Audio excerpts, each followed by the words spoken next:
तो इंडिया वे इसके मुझे माने इसका अगर मैं निचोड़ निकालूं तो मैं कहूँगा इसके 6 मुख्य पहलू। एक है आत्मनिर्भरता, कि जब तक हम अपने पैरों पे खड़े नहीं रहेंगे तब तक हमारी जो अपेक्षा है, हमारा सपना जो है कि हम दुनिया के एक लीडिंग पावर बनेंगे, हम लीडिंग पावर तभी बनेंगे जब हम आत्मनिर्भर होंगे, जब हमारी बेसिक इंडस्ट्रीज, हमारी मैन्युफैक्चरिंग, हमारी एग्रीकल्चर, हमारी सर्विसेज, हमारी टेक्नोलॉजी भारत में रहे, भारत से बनाया जाए। और ये अगर मैं कहूँगा पिछले 8-9 साल में एक बड़ा परिवर्तन आया है, ये आत्मनिर्भरता के बारे में आया है।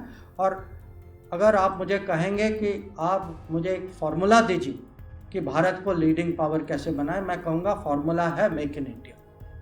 मेक इन इंडिया अगर सफल रहे तो ये मैं आपको बिल्कुल आश्वासन दे सकता हूँ कि भारत यहाँ से वहाँ तक पहुँचे, और ये संभव। मैंने आपको एप्पल और आईफोन की उदाहरण दी।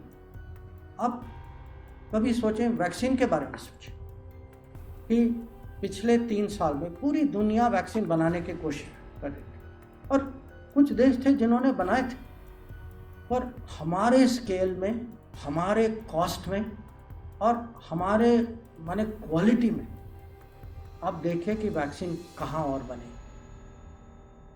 अब इसमें यह भी है कि हमें अगर आत्मनिर्भरता को आगे ले जाना है तो हमारे डोमेस्टिक सप्लाई चेन्स को हमें खड़े करने हैं। हम दूसरों पर निर्भर नहीं हो सकते। और ये अगर पिछले 30 साल में कमी है कहीं, ये कमी है कि हम हर समय ग्रोथ की बात करते थे, पर हमारा ग्रोथ जो है खासकर चाइना से इंटरमीडिएट्स और कंपोनेंट्स इंपोर्ट करता था। अब समय आ गया है कि हम अपनी इंडस्ट्री, खासकर जो एसएमई सेक्टर जो है, इसको पूरा सपोर्ट दें ताकि हमें देश के अंदर जो सप्लाई चेन जो बननी चाहिए वो बने।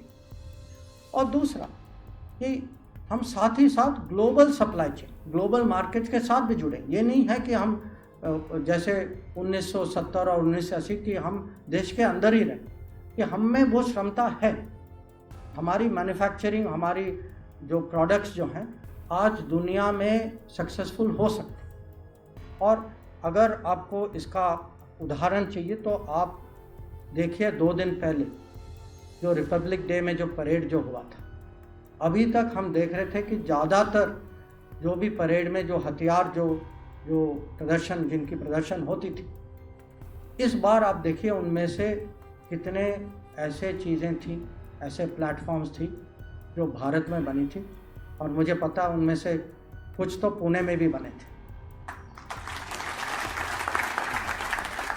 दूसरा पहलू जो है आत्मनिर्भर के बाद आत्मविश्वास का, क्योंकि जब तक देश में आत्मविश्वास नहीं है, वो देश जो है वो कॉम्प्रोमाइज़ करता जाएगा। कभी और ये जो ग्लोबल पॉलिटिक्स, हर पॉलिटिक्स में कभी कभी कॉम्प्रोमाइज़ करने की ज़रूरत है, पर अगर हमारी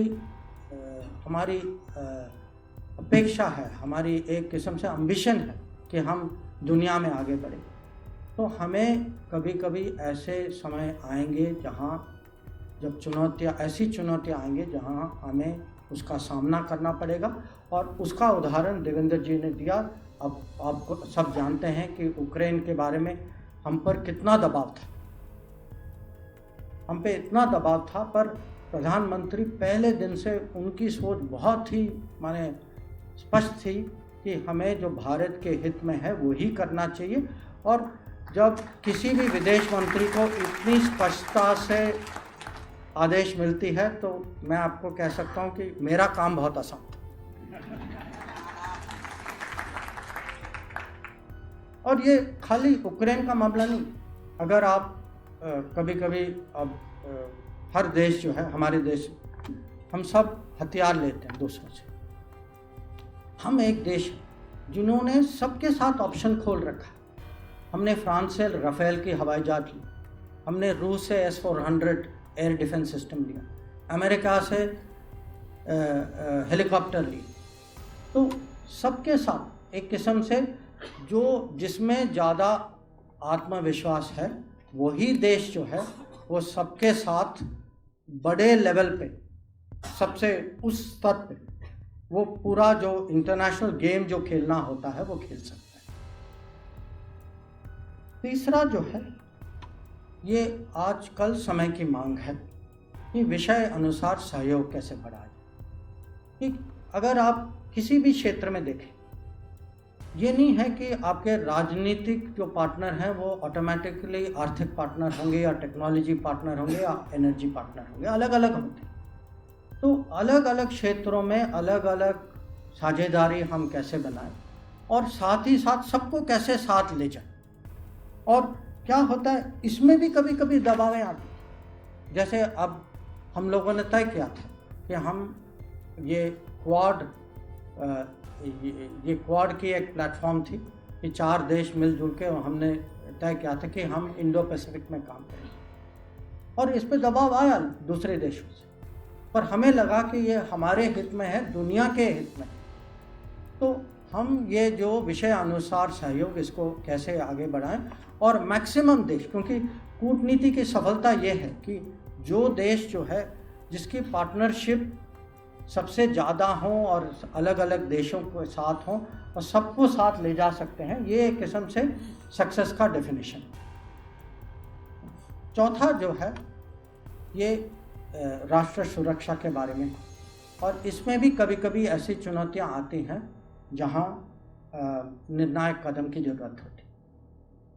अब इसका सबसे, मैं कहूँगा सबसे ऑब्वियस एग्जांपल जो है ये आतंकवाद है। कि हम सब जानते हैं किसी और देश ने आतंकवाद को ऐसा नहीं झेला जैसे भारत, क्योंकि किसी और का ऐसा पड़ोसी नहीं है जैसा हमारा है। पर कभी कभी हर चीज़ की हद होती है, और वो सीमा जब पूरी हुआ, जब पुलवामा हुआ, हमें निर्णायक कदम लेने चाहिए थे। तो ये उरी और बालाकोट के जो मैसेज जो थे, ये भी एक किस्म से इंडिया वे का एक उदाहरण है। और अभी जो उत्तरी सीमा में जो हमारे आर्मी की डिप्लॉयमेंट है, और आप ये याद रखिए ये डिप्लॉयमेंट जो है कोविड के समय, लॉकडाउन के समय में हुई थी, तो वैसे भी ये डिप्लॉयमेंट कठिन थी। लॉकडाउन में हज़ारों सैनिकों को वहाँ ले जाना, जबकि वहाँ इंफ्रास्ट्रक्चर भी कमज़ोर था, क्योंकि पहले की सरकार ने सोचा कि हम इंफ्रास्ट्रक्चर नहीं बनाए तो वही हमारी सुरक्षा है। तो कमज़ोर इंफ्रास्ट्रक्चर में हज़ारों सैनिकों को वहाँ उस, और ये 10,000 15,000 फुट की मैंने चढ़ाई की बात कर। तो जैसे मैंने कहा, ऐसा समय आता है जहाँ निर्णायक कदम की ज़रूरत होती है। और फिर ये ग्लोबल एजेंडा, कि हमारा प्रभाव ग्लोबल एजेंडा पे कैसे हम इसको और अधिक बढ़ाएं। और ग्लोबल एजेंडा, क्योंकि किसी भी बड़े देश को स्वार्थी नहीं लगना चाहिए, और हम हैं भी नहीं, क्योंकि हमारी परंपरा में जैसे कहते हैं वसुधैव कुटुंबकम, हमें कभी हमें जन कल्याण और जुग कल्याण से हमने कभी उसके बीच में तनाव नहीं देखा। तो क्लाइमेट हो या महामारी वैक्सीन, या कभी कभी जो कहते हैं डिज़ास्टर रिस्पॉन्स, ये नेपाल में आपको याद होगा कि भूकंप आया था 2015 में। 24 घंटे के अंदर हमारी हवाई जहाज वहाँ पहुँच चुकी थी, हम सबसे पहले रिस्पॉन्डर थे। श्रीलंका में बहुत बारिश हुई थी, बहुत बड़े मडस्लाइड हुए थे। मालदीव्स में उनके राजधानी में पानी की सप्लाई फेल हो गई थी।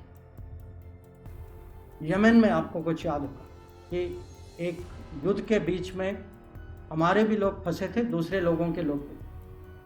तो ये फर्स्ट रेस्पॉन्डर, इसका हमने अब बहुत अच्छा रिकॉर्ड साबित किया है, और साबित ऐसा किया है कि हम लोग, हमारे लोगों का तो हम ख्याल रखते हैं, और उसी समय हम दूसरे का भी सोचते हैं। जब हमारा जहाज़, पहला जहाज़ वुहान गया था तो महामारी के समय में, उस जहाज़ में हमारे नागरिक के अलावा हमारे पड़ोसी भी कुछ आए थे। तो ये भी एक किस्म से ये इंडिया वे को दर्शाता है। और जो छठवां जो पहलू जो है, ये हमारे नागरिकों के बारे में है। हमारे भारतीय मूल के समुदाय जो देश के बाहर जो रहती है, कि कोई भी देश, अगर हम कहते हैं कि rise of India, leading power, जब तक हम अपने लोगों का ख्याल नहीं रखते, ये दुनिया यकीन नहीं करती कि आप में वो दम है।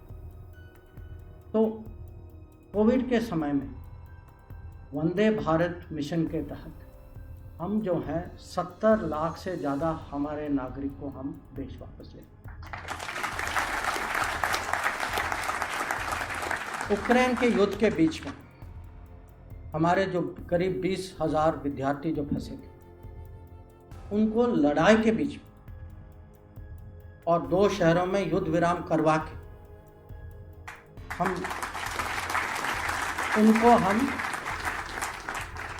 उस आपत्तिजनक स्थिति से बाहर निकाल पाए। और ये खाली माने डेंजर के समय पे जारी नहीं होता, ये एक किस्म से रोज़ का मामला है, क्योंकि हमारे मज़दूर, हमारे टूरिस्ट, हम और आप, हम में से कोई ना कोई हर रोज़ बाहर जाता है। किसी के पासपोर्ट खो जाती है, कहीं चोरी हो जाती, कोई फंस जाता है, कोई।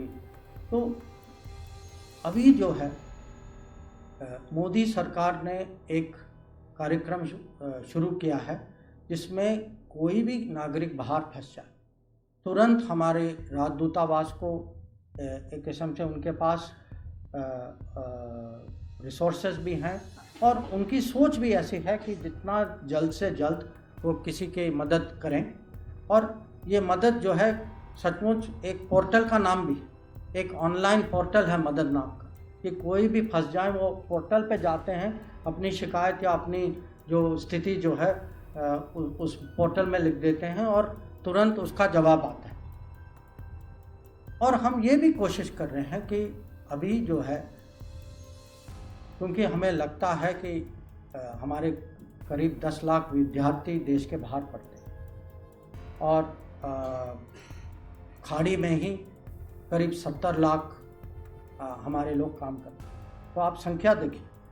तो अभी जो है हम अलग अलग देशों से ये नेगोशिएट कर रहे हैं कि जब हमारे लोग काम करने के लिए बाहर जाते हैं, कि हम आपस में एक समझौता कर लें कि उनका जो वहाँ जो उनको जो ट्रीटमेंट, उनका व्यवहार जो होगा, वो उन्हीं के नागरिकों के समान होगा, उनके खिलाफ डिस्क्रिमिनेशन नहीं होगा।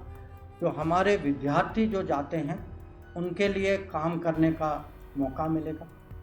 जो एक देश से दूसरे देश जो लोग वीज़ा पे जाते हैं, और आजकल आपने देखा होगा कि पासपोर्ट मिलना भी और आसान हो गया है, वीज़ा।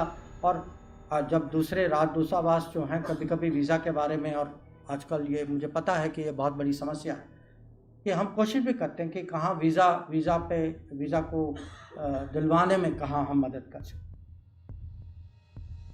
तो ओवरऑल मैं कहूँगा कि ये इंडिया वे जो है, मेरे लिए जो अगर लोग कहें कि आप हमें समझाइए कि भारत को किस दिशा में जाना चाहिए, मेरे मन में तो है कि जो भारत एक किस्म से इंडिया वे में जो जाता है, कि जहाँ जो और आत्मनिर्भर है, जहाँ मैन्युफैक्चरिंग क्षमता बढ़ी, जहाँ स्टार्टअप्स बढ़ रहे हैं, जहाँ यूनिकॉर्न्स की संख्या जो है वो बढ़ रही है, जो वंदे भारत मिशन के काबिल हो, जो अपने विद्यार्थियों को यूक्रेन से लाता है, जो गलवान में खड़े होने की धैर्य दिखाता है, जो उरी और बालाकोट कर सकता है, जो विकासशील देश की आवाज़ बन सके। क्योंकि अभी जो कुछ दिन पहले प्रधानमंत्री ने विकासशील देशों की एक समिट बुलाई थी जिसमें 120 देश से ज़्यादा लोग आए थे और वो मंत्री और प्रेसिडेंट प्राइम मिनिस्टर के स्तर पे आए थे कि हम विकासशील देशों की आवाज़ बने, जो G20 की अध्यक्षता जो उसको और जिम्मेदारी से और माने दुनिया में जो सर्वसम्मति कैसे इसको आगे करें, जो जिसकी इकोनॉमिक जो आर्थिक क्षमता बनी। हम 10 साल पहले नंबर 10 में थे, अभी हम नंबर 5 तक पहुंचे, पर हम वहाँ रुकने वाले नहीं। कुछ ही सालों में हम नंबर 3 तो जरूर पहुंचे। और जो भारत जो है वो नेशनलिस्ट भी हो और इंटरनेशनलिस्ट भी हो। ये अगर मैं कहूँगा कि इंडिया वे की आप परिभाषा दीजिए, ये उदाहरण के साथ ये मेरी परिभाषा है। और मुझे लगता है कि पिछले 10 साल में, क्योंकि मुझे भी ये सरकार के साथ ये मेरा 5वां दशक है, और मैं आपको कह सकता हूँ कि पिछले 10 साल में जो परिवर्तन मैंने देखा है इसका माने कोई जवाब नहीं है। और मैं सचमुच ये पॉलिटिकल स्टेटमेंट नहीं, ये एक अनुभवी आदमी का स्टेटमेंट है जो कहता है कि मैं खुद मुझे अपने जो 1970s, 80s, 90s की याद आती, और आज जो मैं चेंज देख रहा हूँ कि हर महीने, हर हफ्ते, हर कैबिनेट मीटिंग में जो चेंज होती, ये एक किस्म से क्रांतिकारी। और मुझे पूरा विश्वास है कि इंडिया वे जो है हमारे लिए, अगर हम उसी मार्ग में जाते जाएं कि हम बिल्कुल जो हमारा लक्ष्य है कि दुनिया में लीडिंग पावर बनना है, कि हम ज़रूर वहाँ पहुँचेंगे। तो मैं समाप्त करता हूँ। और मेरे पास एक शीट और है जो मैंने जानबूझ के अभी प्रयोग नहीं किया, वो महाभारत के बारे में। और मैंने सोचा कि कहीं ना कहीं प्रश्न उत्तर में बात उठेगी, तो जब अगर वो अवसर होगा तो मैं उस पर कुछ टिप्पणी करना चाहता हूँ। Thank you.